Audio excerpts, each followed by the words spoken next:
Hello everybody, thanks for joining me. My name's Anthony Beardsall.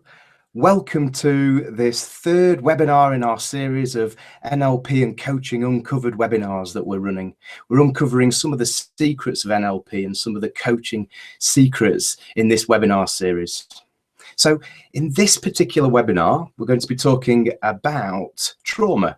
We're going to be talking about how to deal with trauma and phobias using NLP. So this webinar is going to last for about 45 minutes, something like that.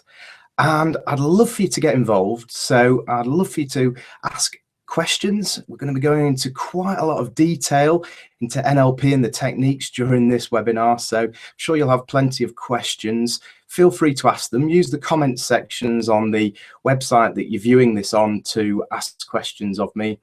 If you're watching this on Google+, then there's also a Q&A app that you can use to ask the questions, and I should see those coming through. If you're watching this and it's not live, so you're watching a recording, then you can still ask questions. Just post a comment at the bottom of the website or on YouTube, and I'll get to those questions in due course. So thanks ever so much, as I say, for joining me. We're going to be here for about 45 minutes. The first two webinars in this series were really sort of scratching the surface of NLP. We were looking at what is NLP, the very basics. How can it help you? How can you change a habit and break habits using NLP? We're going to go into quite a bit more detail this time round, so get ready for that. And you don't need any experience of NLP to get some really good value from this. We're going to be delving into looking at what is trauma and how you can use NLP techniques in order to help yourself get over a trauma or a phobia, and also how to help other people. So we're going to be looking at some really, really useful stuff. Now, if you do know some NLP, then that's great. If you're training in NLP at the moment, if you're training with us, then hi there. And welcome to you. And you're going to find this a really good reference point for you. This is going to be really practical. So this is, you know the techniques, and you're going to be familiar with some of them. And this is how to put it to practical good use, and how you can use it to really add value to other people, especially if you're in a coaching practice, or you're an NLP practitioner or an NLP master practitioner and you have your own practice. So that's what we're going to be looking at today. Now, NLP it's a change technology. It's a how-to, if you like, for change. So NLP is about deciding on an outcome and then finding a way to achieve an outcome. NLP provides us with insights into our thinking, how to use our thinking and how we use it to communicate with ourselves, how we use it to generate our behavior, and how we use our thinking in communication with other people. So it's how we relate, and it helps us with how we relate to ourselves and how we relate to other people. So I've been working in NLP for over 20 years now, quite a long time, and I've dealt with a lot of cases and help people with a lot of cases of phobias, spiders, fear of drowning, flying. I've also worked on my own phobias of dogs and my own phobias of a phobia that I had of wasps. My dog phobia came or arose because I used to go, and I still do go, jogging quite a bit, and dogs love people who are running. They seem to. They bound up to them. They used to bound up to me, and I was absolutely terrified of them. I'm sure they were harmless, but I was terrified all the same. And this was a phobia, this was a problem. And I used NLP, some of the techniques we're going to be talking about today, in order to help myself get over that problem. So I did that, and I had a phobia of wasps. I've broken several sunbeds, hearing a wasp and leaping up and running off to try and get away from the supposed wasp. So yeah, I've used NLP in order to help myself in those aspects. So NLP's provide you with processes and techniques that you can use for yourself and that you can use with other people. And more serious than my phobias, I've helped people with trauma to do with sexual abuse as a child, as a baby, and also abuse in relationships. So these very same techniques I've used to success. And this is what I'm going to be talking to you about today. So it's how do you use, what are the techniques, how do you use them to help people deal with trauma and phobias? So that's what we're going to talk about today. I'm just going to bring up a slide presentation for you now. So it won't be a second as I pull that up on the screen. Okay, so we're going to be using, during this presentation, we're going to be, in this webinar, we're going to be using a 3-stage learning process. And the process is also what I call the 3-step success formula. So it starts with awareness, and NLP provides us with lots of insights, as I say, into our thinking. And it's by creating an awareness in something. So in this case, we're talking about trauma, we're talking about phobias. It's about, if we create an awareness, then it provides us with options. It gives us the opportunity to make different decisions, to make different choices. And you do that in order to create different and better results and create change. So NLP provides us with the processes and techniques that you can use to enhance your choices and enhance your decisions. That's what we're going to be talking about today. So let's have a look first of all then at what is trauma. So what is trauma? What actually is it? Well, trauma actually means injured or wounded in Greek. And trauma is it's often the result of an overwhelming amount of stress and an inability to cope. It's an inability to cope, and it means that the emotions involved aren't processed. Now, this can be as a result of one event or a series of events. So the delay that's involved, the delay in the processing delay, the coping delay can last for weeks, can last for months, or it can last for years. And it can cause some really serious psychological problems. So the important thing to realize about trauma is that what might be a potentially traumatic event for one person won't necessarily be a traumatic event for somebody else. So what we're talking about here is a subjective experience. It's different from, by person, it differs. And that's great in terms of NLP, because NLP is the study of subjective experience. It's the study of how we all experience the world differently. So it's the same with trauma. We all have different coping mechanisms, and it's a lot of that is to do with our different pasts. So studies have shown that children can develop coping mechanisms around trauma through being exposed to a mild or a fairly mild element of stress in their childhood. So that can actually help them. Likewise, you can be helped by talking to people, and you can develop an attitude of resilience. So those are the sorts of things. So as we go through life, generally we may build up coping mechanisms. We may or we may not build up coping mechanisms. So what actually causes trauma? Well, trauma is caused generally by a physical they are traumatic experiences often involve physical trauma that threatens one's survival and sense of security. It very often starts with that, but it doesn't necessarily have to be quite as severe as that. It could be bullying, harassment, embarrassment. It could be, as you can see, sexual abuse. It might be being the victim of an alcoholic parent, and it could also be just the threat or the perception of any of these things. So they say, and we say, perception is reality, and that's the case in this case as well. So just the perception of having a physical threat to survival may be enough to cause trauma. And what actually happens? Well, trauma, certainly in children, it's worse within children, and it can lead to post-traumatic stress disorder, depression, and also substance abuse, not only in children, but in adults as well. So very serious. Now, what's actually going on inside here? Have a look at the trauma response now. As a result of any external stimulus, any event that happens with us, or happens to us even, we take the information associated with that in through our senses of sight, smell, hearing, taste, and touch.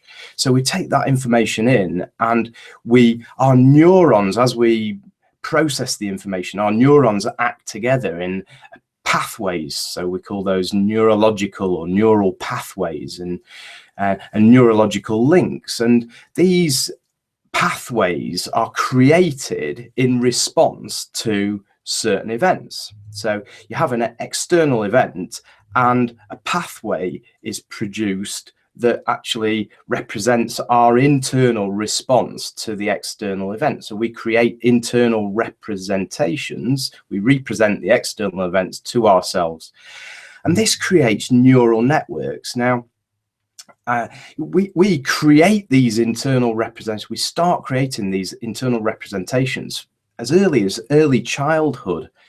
It can happen as early childhood that we start creating these internal representations. And the more times that the internal representations are run, the more times the neural networks are run, and all the neurons act together, the fewer external stimuli, the fewer bits of external information are required in order to produce the internal results. Now, this is called sensitization, and it's really interesting in terms of trauma, because what it means in terms of trauma is that the initial trauma sets up the neural network, and then triggers later in life of something that may be similar to the original trauma can trigger the same internal representations. And it's almost like the person is re-experiencing the same trauma that they had originally. It can be really disturbing for people.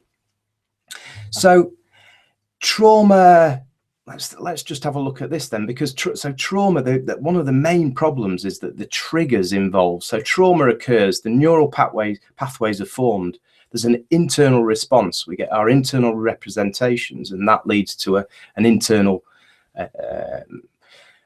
representation of the event. We represent it to ourselves, and that produces a response in terms of behavior. And and then triggers repeat the trauma. And this is the issue, because people don't necessarily know what the triggers are for the trauma. So they're going through life, and all of a sudden they start feeling all anxious, they start feeling scared, maybe they start feeling angry, and they don't know why. And that's potentially because the trauma has been provoked or stimulated or triggered at that point in time, and they've got this emotional response, and they don't know where it's come from. And this is the thing, is that the emotions still from the original events still stored inside of them, and it hasn't been released, and it needs to get out. So our bodies are looking for any opportunity to try and get rid of this emotion, and so this trigger occurs, and the body says, okay, let's create this emotion, and it's normally at an inappropriate time. And so this can become a downward spiral. And the thing is that because we don't know what the triggers are, generally when we have trauma, we don't know what the triggers are, so we tend to unconsciously avoid the triggers, and this can lead to things like substance abuse, it can lead to drug abuse and alcohol abuse. That either happens or we cope. Now, a traumatic event may not necessarily, we don't know whether it's going to create trauma in somebody straight away. We normally, therapists talk about a watchful waiting period of 6 weeks. And if the trauma response is still there, if there are problems as a result of the original event still after 6 weeks, then it's likely that some level of trauma exists still in the system. So it can, as I say, it can produce anger issues, emotional issues to do with fear, nightmares, panic attacks, things with nightmares. So what's happening is we're getting flashbacks during the day, and also it's interrupting sleep as well with nightmares. And when you can't understand why this is actually happening. So lack of understanding, because of the lack of understanding, you can't get perspective on. When you get perspective on something, you gain distance, and it becomes more remote for you. And this is how we learn how to cope. But we can't cope with something because we don't understand it, and that's why trauma is so exhausting for people. So yeah, it can lead to mental and to physical exhaustion because people are really tired, but also they're tired of this, you know, being on you, living on your nerves all the time, being angry all the time is exhausting. And so because we don't know what the triggers are, we can also start avoiding the triggers, and that means avoiding expressing our emotions as well. And this can be called numbing out or emotional numbing. So when sometimes people who've got trauma appear really cold and distant, and this can be why they can be emotionally numbing. So all of this can lead to confusion. People become irritable. Irritability is one of the 4 things that is linked to post-traumatic stress disorder. The other ones, flashbacks, are there as well. So an emotional numbing, irritability, and the original trauma. So all of that post-traumatic stress disorder. It can also lead to memory problems. So people often don't remember the original event because the body shuts down from it. It does, as a protection mechanism, the memory disappears of the original traumatic event. And all of this can lead to despair.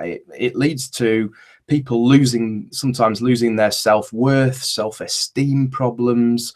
And this is, as you can see, this is a downward spiral for people, can lead to despair and even questioning their own identity. So we need to break this cycle somewhere. So let's go into this in a bit more detail and look at how these neural networks are set up, because we're going to break this trauma down into a process, and by understanding the process we can then see how to actually put it right and how we can use NLP techniques in order to do that. So let's have a look at how these neural networks are set up. So this is a neuron. This is a picture that looks like a neuron, and neurons were originally believed to be just in the brain, but we now know that they're all over the body. So we probably better calling them nerve cells. So in the middle, the yellow bit is the axon, and then there are dendrites, which are the branchy bits on the outside. And the axon, I mean, these neurons, people think now that the axons for these neurons can be quite long. They can actually stretch right from the middle of your body, or even your chest, down to your toe, to your big toe. So they can be quite long, several meters long sometimes, the axon. And there are obviously the dendrites have loads of different branches to them. So these form the connections with the other cells. So what happens is that an electrical pulse is set off. It travels down the neuron. So the electrical pulse will be a thought, or it'll be the actual response, the internal representation, the response to the trauma. It then becomes a chemical process at the end of the dendrites. Becomes a chemical process where neurotransmitters are set off, and that's how the cells, the neurons, communicate together. So the electrical pulse comes in, the neurotransmitters are set off, they travel across what's called a synaptic gap. And so, as I say, at this stage, it's chemical. The communication process is chemical, and these neurotransmitters can be things like dopamine, serotonin, and also cortisol, which is the stress hormone. This is the body's response to fear, which can be over a long period of time. If you're exposed to fear over a long period of time, can be really, really bad for the body, cause a lot of psychological, and also because our neurons are connected together all over our body, can cause physical problems as well. So it can cause problems to your physical health as well as your mental health. Now, we now know there are something like 100 billion neurons throughout our body, and each neuron has 7,000 connections. So that's an awful lot of connections in the body. So if we're sending messages throughout our body through the trauma response, they're involuntary messages, but if we're sending these messages of fear, these messages of anger, these messages of desperation almost, I don't know what's going on, I'm suffering, I'm getting nightmares, flashbacks, then this is being communicated throughout the body, and obviously as a result of that, then we can start suffering other physical health problems as well as psychological problems.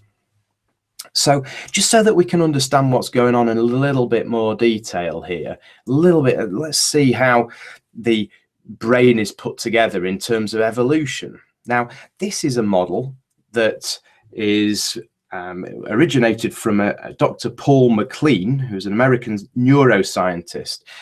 He came up with this idea of the triune brain in the 1960s, which is probably the most popular model of the brain nowadays that's actually used, and I think it's quite understandable. So we'll have a look at this.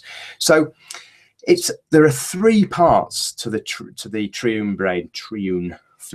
Three parts to it. The first and the deepest part and the original part of the brain is the reptilian complex. That's what we call it. So this is something that we've inherited over the decades, over the thousands of years. We've inherited this from reptiles, and it's the deepest and most unconscious part of our brain, and it's responsible for our breathing, our heartbeat, and also our fight or flight response. So if you think about the world of the reptile, it's quite a simple world, I think, really. You know, you either you need to eat to survive, and you need to fight to survive. So you either stand and fight, or you get out of there as quickly as possible. So fear and anger, perhaps this is where our fight or flight response, and this is maybe where our anger originates. So then on top of that, we've got the limbic system, and this is what we've inherited from mammals. So as we've progressed through the thousands of years, the brain's expanded because the world's got more complicated for mammals at this point in time. And this is where we're responsible for our emotions. So this is where we get our emotions of anger, and this is where we get our emotions of fear. This is where they lie now. And these are where our value judgments are. Okay, so at this stage as well, we've got our parental responsibilities. This is the part of the brain that knows what to do at the right time.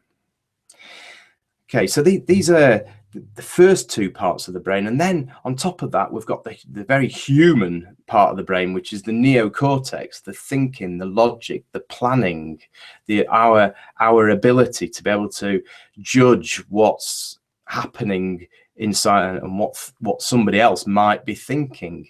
It's that type of thing. So it's logic, planning, thinking, and it's what's really important here is that in NLP, and you may recognize this part of this is the neocortex. So that's the bit of the brain that you'd normally recognize. Now, as I was saying, in NLP,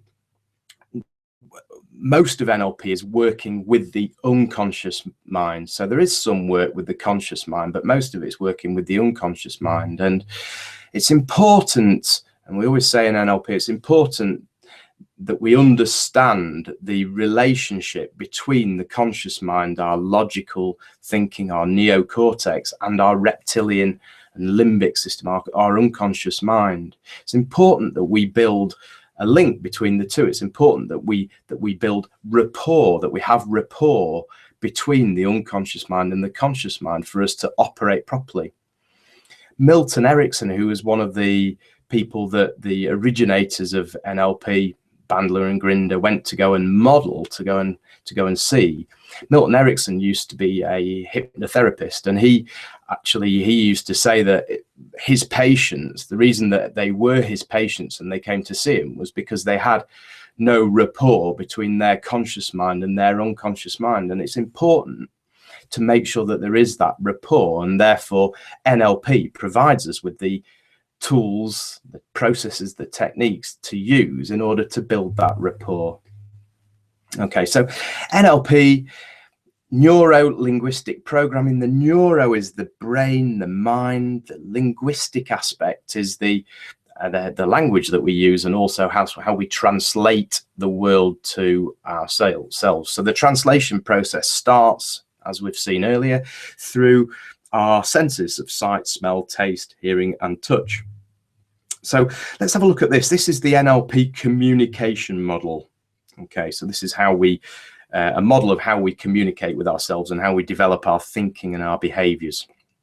So there's a stimulus. We're talking about trauma here. So there's a traumatic occurrence. We take the information into our brain through our senses, and then we filter that information. So we filter the information. The reason that we filter the information is because there's too much of it. We can't cope with the amount of information that's coming to us. So our brain automatically provides a filtering service to us, and we filter the information via our values, our beliefs, our decisions, our memories, and our language.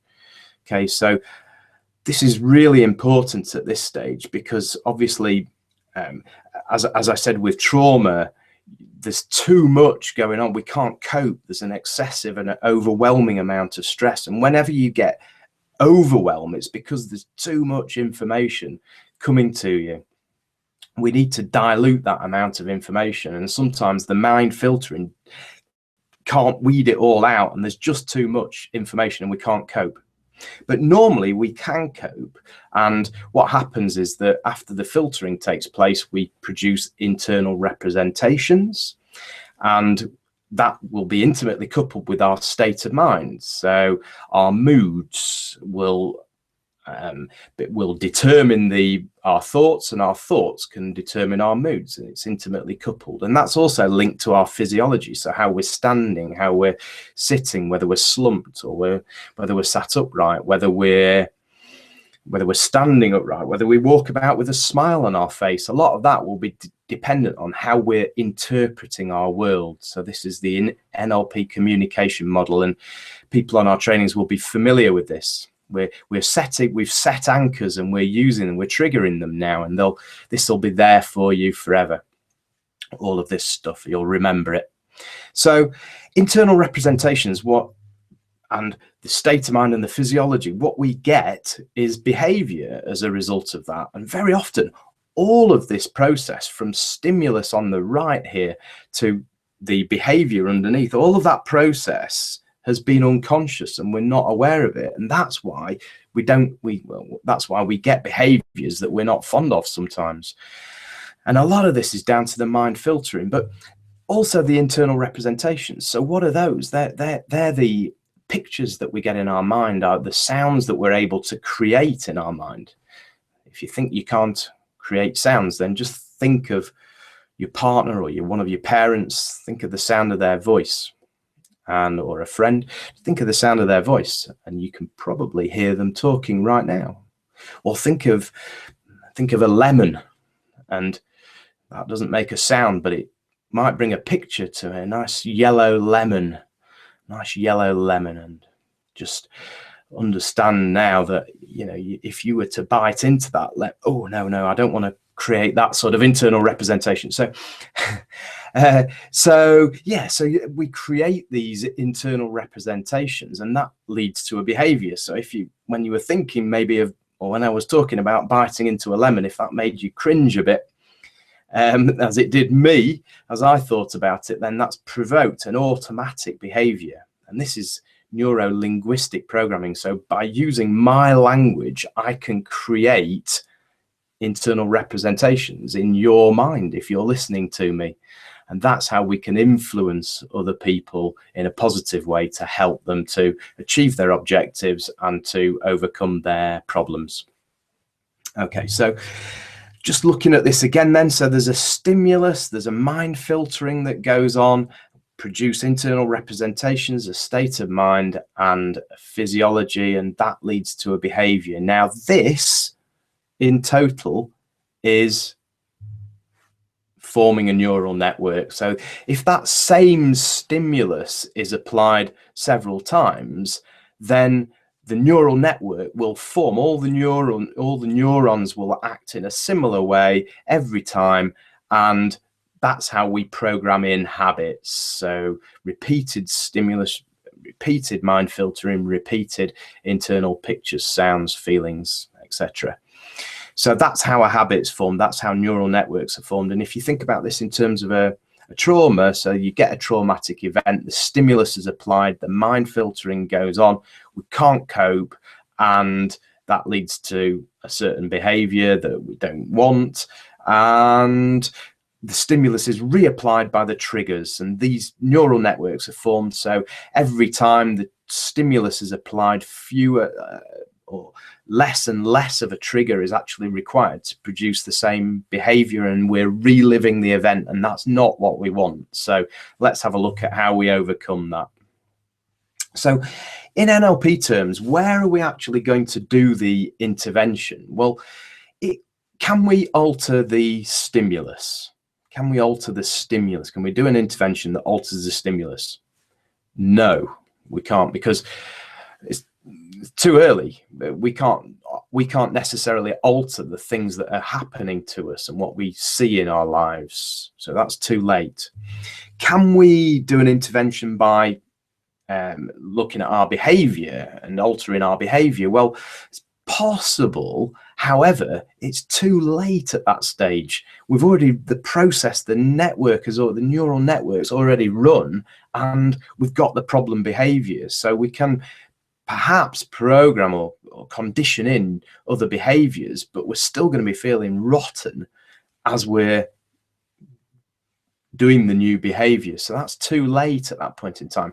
So we have to look at doing the intervention, and this is where NLP works, is the intervention, the processes and the techniques that we use with other people to help them with their traumas, their phobias, and the ones that you can use yourself are done using and in the process of mind filtering and in the process of internal representations. So you can influence your own and other people's internal representations in order to get a better outcome and a better behavior. And when you make an intervention, so if you change any part of this, let's not forget that you're firing and you're generating a new neural network. So again, the neural networks work through repetition. So the more you repeat what you want and not what you don't want, the more you'll generate this new habit. I hope you're finding this really interesting. I hope you're finding it interesting, and there's a lot of information. So if you've got any questions, then go ahead and ask them in the various places on the websites at this point in time. Okay, so going into this in a bit more detail, then there are two things that we're going to look at doing an intervention with using NLP. So first of all, you've got the emotion within the original trauma is still there. It's still in the body. It's stuck, and we need to get it out. So we need to do something about the emotion, and then we can look at reprogramming or reconditioning the neural networks through the internal representations and the mind filters.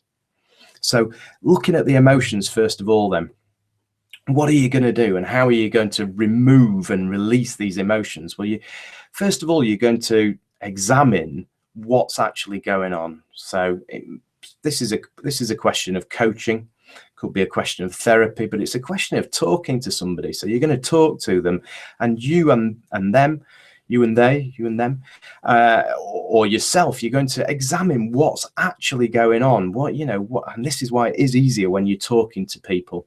When you're talking to somebody else, you can you get a different opinion. They can see different things, and they can ask you questions that perhaps you can't ask yourself. This is something that an NLP practitioner or an NLP master practitioner can help you with. So you can ask me for help, or you can ask me for help near to you. And obviously we're streaming this all over the world. So I know and train practitioners and master practitioners all over the world. So I can recommend a good one to you wherever you are. But what's going to happen is you're going to examine the problem. So if you've got a problem yourself, you're going to examine the problem. You're then going to take learnings about the problem, and that's going to enable you to release it. So you're going to look at things in a different way. You're going to look at things in a positive way for you, and it's going to this processing allows you to cope with the information, and it allows, and it's done under therapeutic sessions, remote sessions, of course, and under therapeutic scenarios. So it's not a situation where you're going to be more remote from the problem, so it's going to be safe for you. That's what I mean, really. So it's going to enable you to release the emotions. So that's what you're going to do with emotions. I'm going to go into more detail in that in a second. With neural networks, we need to gain understanding. So what's the process? We've just looked at the process of internal communication. What is going on inside your head? What's going on inside other people, the people that you're working with? What's going on inside their head that's leading to the behavior that they don't want? So what is the sequence of internal representations that's occurring, and what are the triggers? We need to understand what they are in order to design a solution for this, and in order to bring about this change. So this is the process. Okay, so we're going to create an understanding, and creating an understanding has two parts to it, really.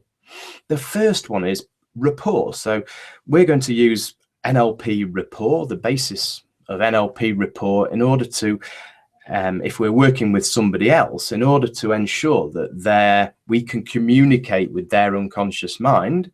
And so this will, by creating rapport, will encourage them to be suggestible. Okay, so suggestible is close as a word to, you could relate it to manipulation. Some people accuse NLP of being manipulative, and it can be manipulative. We never encourage people to use it in that way. And incidentally, it's very, very difficult to get somebody to do something that they don't want to do, even if they're under hypnosis, or even if they're really, really suggestible. So manipulation is possible, and it's useful to manipulate your own thoughts, and it's sometimes useful to manipulate somebody else's thoughts in a positive way for them. So we use this thing called ecology in NLP. So check your ecology when you're making suggestions to them that they're accepting in their unconscious mind. So you create an atmosphere of rapport. You create rapport with somebody. You do that through a process that we teach in our NLP trainings, and I may cover it a different webinar. So you create rapport, but everybody understands what rapport is. It's a feeling that you get inside of you that you're getting on with somebody. And so very often you can actually get that by just talking about common experiences and common things. And this is normally what happens in the warm up, if you like, to some therapy. Talk about the weather, or talk about what you're doing at the weekend. Something like that, or whether you went to school at the same place, or who you went to school with, that sort of thing can build rapport. And there's a lot more to it as well, which we talk about in our NLP training courses. So we're going to do that, and then so we're going to discover the problems, we're going to discover the triggers, we're going to work in an atmosphere of trust, because the client needs to trust the practitioner. And you're going to gain that trust, again, through rapport. And then once we've got that trust, once we've got trust in the practitioner, then we're going to be able to start processing the emotions and start the intervention.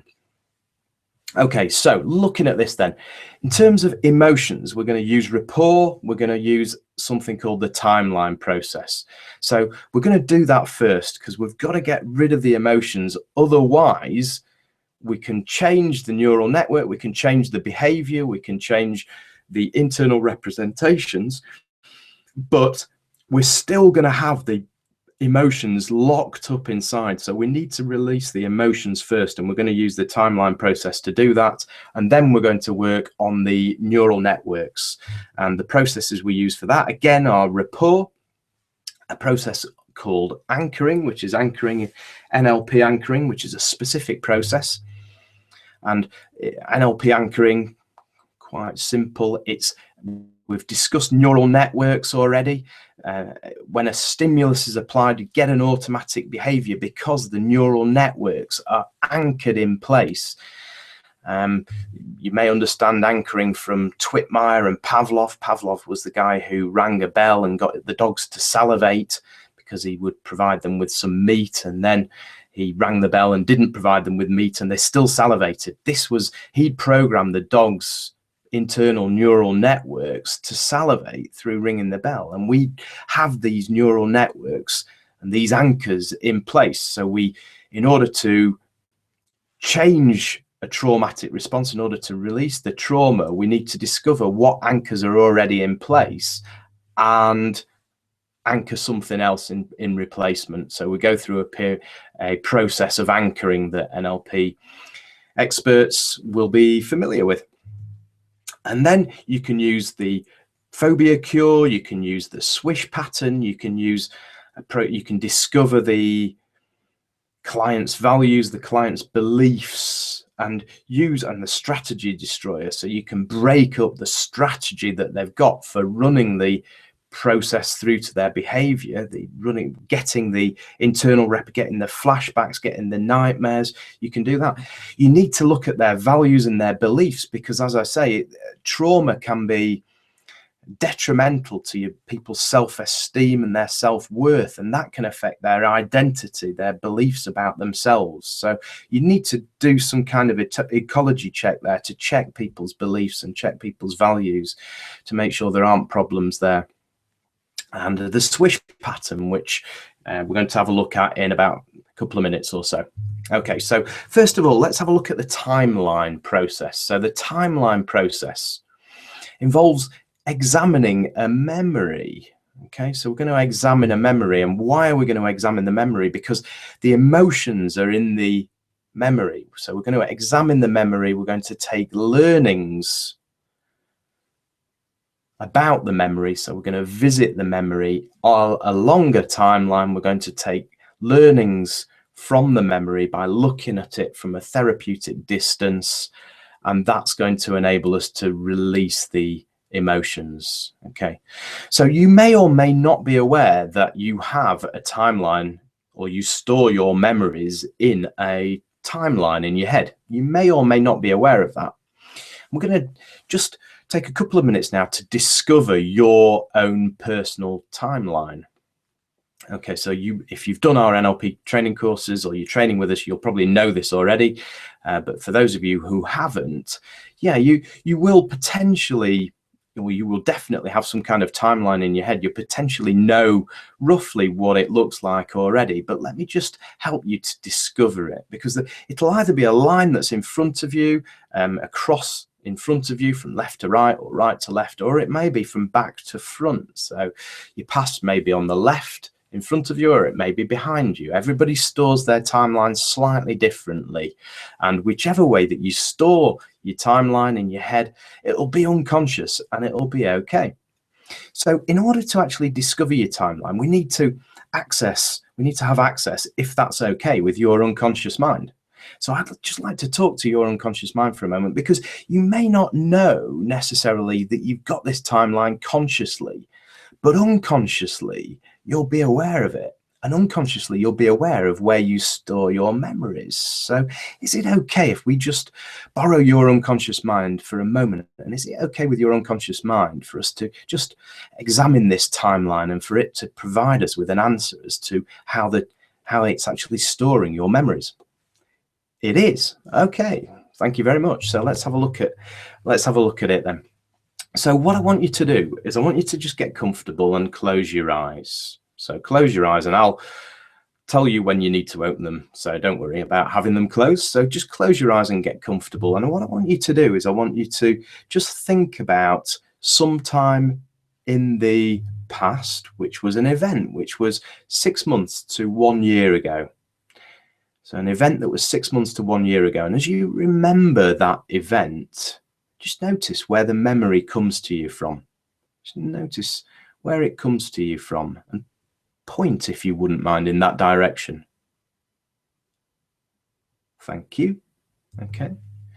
So as I say, you may not know necessarily for certain where these things are coming from, but you'll get an inkling. So it's the inkling that I'm after. Think now about an event 1 year ago. So thinking about an event that happened in your life 1 year ago. Got it? Thank you. So where did that come from? Where did that memory come from? Similar place to the last one, maybe? Okay, thanks. So think about an event now 5 years ago. Think about an event 5 years ago and notice where that memory comes from. 5 years ago, something 5 years ago. Give you a bit of time to remember that. Thank you. Okay, notice where that came to you from. And now remember an event 10 years ago. So an event in your life 10 years ago. Think about that and notice where that memory came from. And just point in that direction, if you wouldn't mind. Thank you. Okay, thank you. So an event 15 years ago, and a long time ago now, 15 years ago, just think of an event 15 years ago and notice where that event comes from. Got one? Okay, good, thank you. Now something in your childhood. Think about an event in your childhood now, back in the past in your childhood. Notice where that comes from. Thank you. And again, this is an inkling. So we're going to talk about your future now. So you don't need to open your eyes yet, because I'm going to get you to think about an event in your future now. So in an event that you'd expect to happen in the next 6 months to 1 year, think about that for a moment. Something you'd expect to happen in 6 months to 1 year's time, and notice where that memory, future memory, comes to you from. Thank you. And point in that direction. Notice that it might be a different direction to your past. Thank you. So think about an event now that's going to happen in 2 years' time in your future, in 2 years' time, and notice where that comes to you from. 2 years' time. Yeah, got one. Thank you. Okay, so now an event in 5 years' time, and just notice where that event comes to you from. Think of something that's going to happen in 5 years' time. Yeah. Thank you very much. And notice, as you just keep your eyes closed for 1 second longer, notice that where's now? Where's the present moment? Is that in a different place to your past and to your future? Is that in a different place? I would imagine that it would be. So open your eyes again. Thank you very much for doing that. Hopefully now you've got an idea and you'll know where you pointed when I asked you to point. If you need to go through this again, of course you can rewind. You don't have to press rewind, do you? You drag the rewind nowadays. So just rewind the video and watch that again. But you should have a timeline in your mind now. It may not be a straight line. It may be wonky. Whichever way you hold it in your mind, that's fine. But you'll have a past and you'll have a future. And in the middle probably will be now. Okay. So notice that if you shut your eyes, you can actually visualize that timeline and you can actually see memories on that timeline. In the past, you can see out to your past, you can see out to your future. Notice that now. Thank you. Now, your timeline might be from left to right, it might be from back to front, but as I say, whichever way you have it, that's absolutely fine. So what would we do? What would we do if we're going to change a memory? So this is what we're going to do. We're going to look at four parts to this. So there are 4 places that you can go along your timeline in order to examine this memory. And don't forget that the idea in a trauma is to release the emotion within the traumatic memory. So you'd visit the memory, and we need to do this safely. So what you're going to do first of all is you're going to float up in the air above your timeline with your eyes closed. You're going to visit position 1, which is just before the event and well above the event, and then you visit position 2. So you'd visit position 2 and you'd look down on the event. Now, don't forget that if you're working with somebody else and you're looking at a traumatic event, then there's going to be a lot of emotion within that event, which means that if you go straight down into the event and have them in the event, then there's going to be a lot of emotion flying around, and that's going to be really uncomfortable and unpleasant for them as they relive the event and the emotion comes out. So you need to make sure that you're looking at this memory from a long way above your timeline and looking at it from above the timeline, you're going to look at yourself within the memory, what you're doing. You're going to take learnings. And again, as a practitioner and with a client or a patient, what you're going to do is you're going to make sure that the client or the patient actually is well above their timeline, and that they're accessing their unconscious resources, and that they're taking positive learnings for them. Now, it might seem as though it's a bit strange looking at a memory of something horrific and taking positive learnings out of it. But there are positive learnings to be gained from every memory, you know. Ultimately, they survived, so that's positive. That's positive. And people will, if you ask their unconscious mind to find positive learnings for them and for them to tell you what they are, they'll find them. Believe me, they'll find them. So by looking at this memory and examining it, you know, if you look at them, if you go back and look at any memory, then you change that memory forever.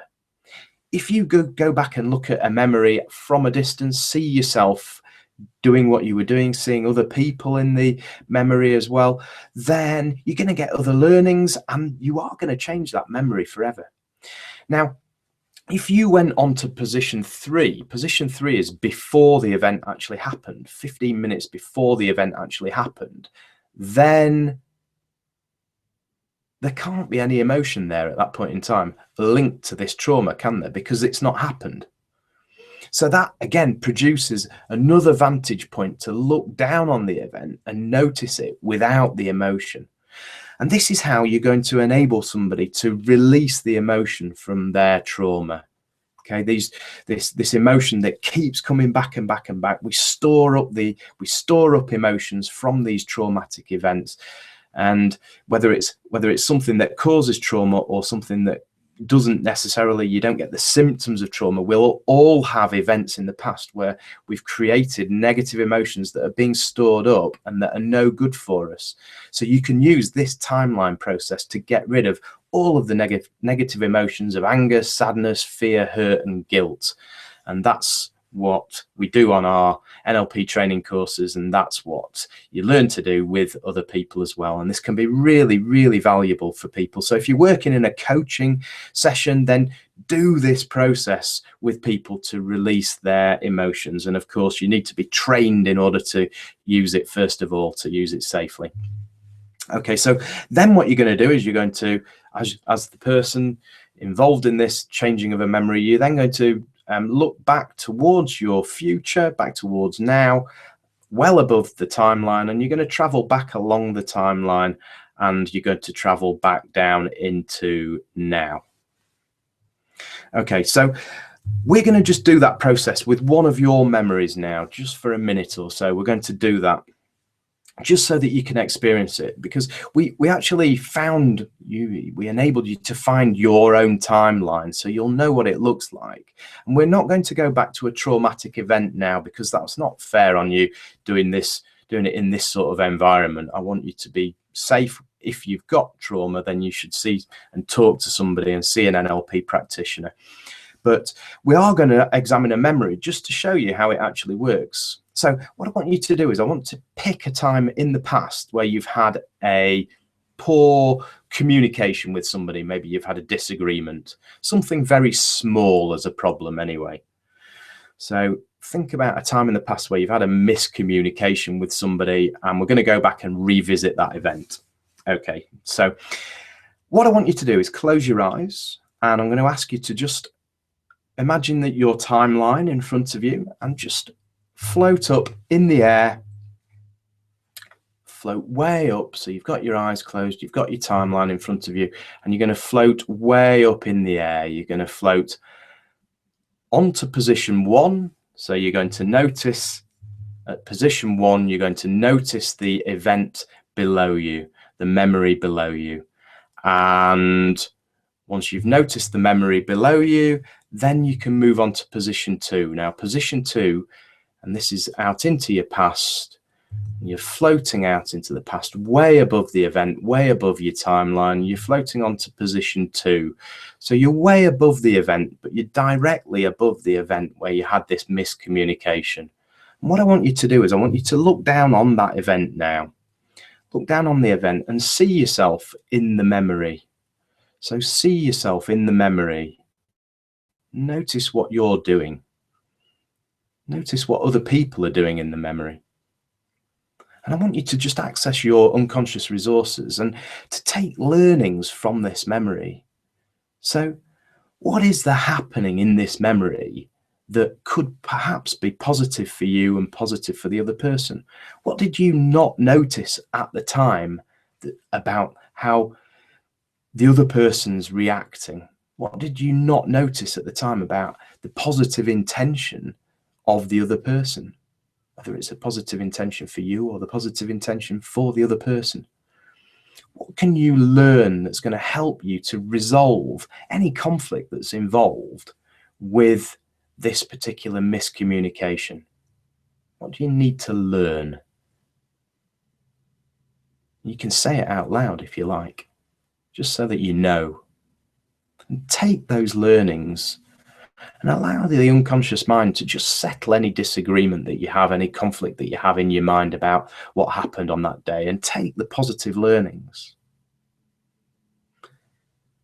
Thank you. So what I want you to do now is just look back again towards your future. So you're way above your timeline. Hopefully you didn't slip down into the event, and you're way above your timeline. And what I want you to do now is I just want you to float back towards now. Way above your timeline, just float back towards now. And then when you're ready, this may take a little bit of time. If you're nice and comfortable, then just float down into now. And take a deep breath and open your eyes. Thank you very much and welcome back into the room. So that's the timeline process. That's the timeline process. And that's how by examining the memories, you can release the emotions that are involved in the trauma, and you can take learnings that are positive. And I've used this method to help people with relationship abuse, past relationship abuse issues, and also childhood sexual abuse issues. So we've released the negative emotions of fear, anger, and sadness. We've been done in about 2 hours, something like that. About 2 hours. You can do the other negative emotions of hurt as well. So anger, sadness, fear, hurt, and guilt are the 5 main negative emotions, and the other negative emotions tend to center around them. So that's the emotions, and then you're going to go on to look at the neural networks. Now I'm running out of time for this video, so I'm just going to show you very quickly how the principle of the swish pattern and how it works. So the internal representations that we've got, let's think about it, your pictures you create in your mind. So you'll have a memory of the traumatic event, you'll have a memory, you'll have pictures, and these are the things that you're getting in with your flashbacks. I've had counselors who've done training with me who've told me that they've managed to get rid of the emotion, but they just can't get the client. The client says, I just can't get rid of the flashbacks. I'm seeing, people who've witnessed horrible injuries, people dying in front of them, and they're witnessing that, and then they're getting flashbacks. And this is how to get rid of the flashbacks. So you've got an internal representation, which is a memory, which is a picture, and you've also, these are your flashbacks, you've also got potentially, you can create a new memory. So what would you rather, if you knew the person that had been injured, or whatever your trigger is for the trauma, create a different memory that you're going to get instead of getting the flashbacks, something that's less painful for you, something that's positive for you, a positive way to remember somebody, etc. And so you're going to use that. So you've got an unwanted state, which is the flashback, and you've got the new memory, which is the desired state. And very quickly, what we're going to do is we're going to create a new neural pathway in your brain. So again, this will be created by doing it once, and it'll be reinforced by doing it lots and lots of times. So you're going to start by getting the unwanted memory in front of your eyes straight away. You're going to start by getting the unwanted memory right up in front of you, nice, big and bright and horrible. And you're then going to place the desired picture, your new memory, once you've decided what you want, in the small dark in the bottom left-hand corner as you have it in your head, or bottom right-hand corner if you're helping somebody else, as we're doing now. So you're going to, it doesn't really matter. But what you're going to do is you're going to replace one for the other. And people can do this with their minds. So you've switched the memory of the unwanted state, the flashback, and you've switched it with the new memory. And NLP practitioners will do this as a swish pattern. They'll say swish as you switch the pictures over. And so the new neural network has been set by this, and you reinforce it by repeating it. And you repeat until the person absolutely can't get the memory back, can't get the flashback picture back. You repeat. So you'd go back and let's see whether I can do it again. You'd go back and you'd get the pictures up and you'd repeat the switch. You do it time and again until it's reinforced and they can't bring back the unwanted picture. They can't, it might go all fuzzy. You might have to do this 50 times, 100 times, but eventually it'll go. And that's how counselors, that's how therapists that learn NLP work to help people to get rid of the final bits of their trauma. Once the emotion's gone, this is what you do in order to get rid of the trauma. Okay, so this is how you're going to help other people to overcome traumas, and you can use the same interventions with regard to phobias, and you can help other people to overcome trauma and phobias using these particular techniques. Okay, I've kind of overrun on the time that I was going to take during the seminar, during the webinar today. I really hope that you've got a lot of value from it. If you've got any questions, then please do go ahead and ask them. I'll be hanging around to answer any questions. Or if you think of something later, then just leave a comment and I'll get to the question later on. I really do hope you've got some excellent value from this. If you're wanting to use these, to learn these techniques in detail, if you're wanting to use them with other people, then please do take a training and gain a certificate and get your license to practice. And I'd be delighted if you chose us to be your training provider and for me to be your coach and trainer. I hope you've enjoyed this webinar, and I'll look forward to seeing you and catching up with you soon and on the next webinar. Thanks for your time this evening. Cheers. Bye.